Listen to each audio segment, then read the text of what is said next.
Je m'appelle Chambaud, je suis danseur, je suis parti d'un groupe qui s'appelle Clandestin. J'ai le souvenir d'avoir fréquenté la MPT quand j'avais 13 ans. Eva et Marianne, ce sont des personnes qui nous ont suivis depuis très jeunes. Ça va mettre justement un coup à la culture hip-hop. Encore plus loin que des actrices, on perd des piliers, quoi.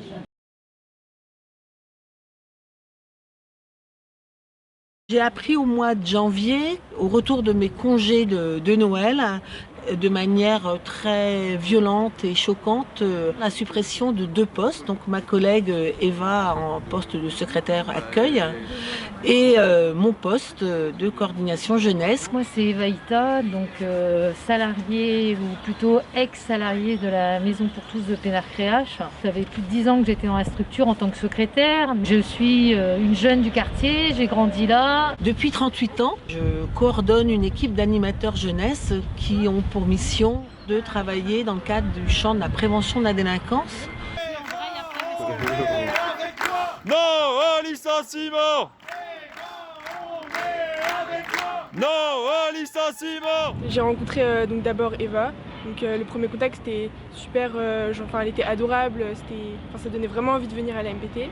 Et après j'ai rencontré des animateurs, donc j'ai rencontré Marianne. Ils nous ont appris beaucoup de choses, que ce soit sur la vie, sur les règles.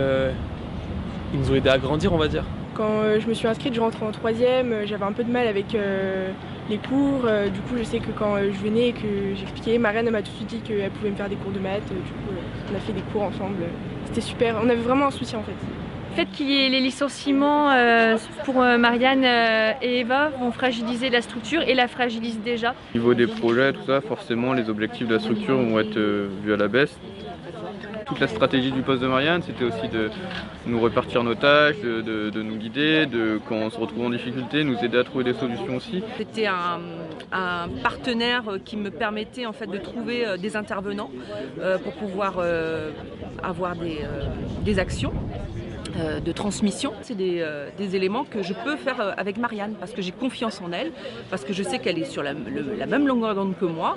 Et là aujourd'hui, clairement, sans Marianne, je suis en panne.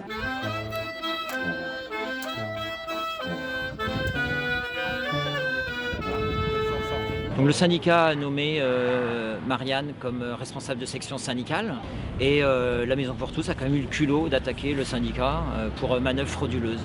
Comme un employeur un peu voyou, là, on a parfois l'habitude, mais on ne s'attendait pas à ça de la part d'une association d'éducation populaire. Et la Maison pour tous a été condamnée, non seulement a été déboutée de toutes ses demandes, mais a été condamnée en plus à rembourser 2 000 € de frais de justice au syndicat.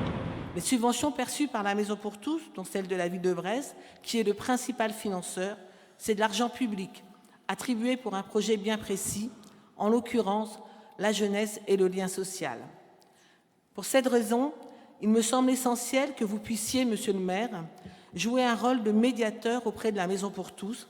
Je pense que tout n'a pas été exploré, qu'il y a matière à trouver des financements, surtout en cette période de pandémie, où il y a quand même de multiples financements d'État et des possibilités d'éviter des licenciements. La bagarre n'est pas terminée. Il y a donc la procédure de licenciement de Marianne qui n'est pas encore actée, l'inspection du travail qui va être saisie. Tout ça, ça finira au prud'homme. On demande la médiation de la mairie et puis surtout, on continuera à faire appel au plus grand nombre. Et ça commence par le mercredi 28 à 18 h devant la Maison pour tous pour montrer qu'on ne se laissera pas faire.